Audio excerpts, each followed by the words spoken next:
How to check if your computer has an SSD or HDD on Windows 11. Hi everyone, welcome to the channel. This is Rose and without further ado, let's get started. First, you need to open Task Manager.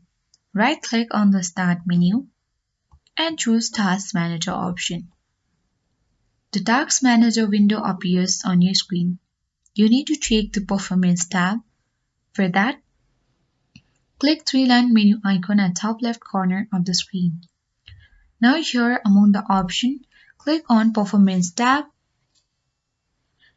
and after that, here you can simply see a list of storage drives.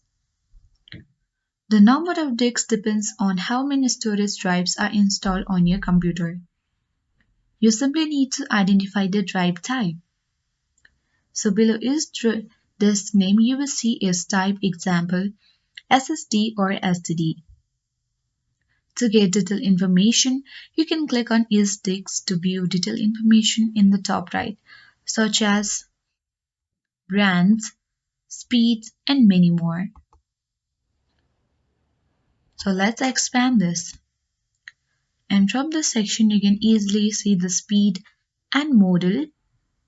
So you need to know that SSD are much better because SSD significantly improve boot times, app loading, and overall system responsiveness compared to HDDs. So, when buying a computer, always verify if the computer has an SSD for better performance. If buying second-hand, this is system to confirm the drive time. So, in this way, you can easily check whether your computer has an SSD or HDD on Windows 11. I hope this guide was helpful. If it was, then do like, share, comment, and don't forget to subscribe.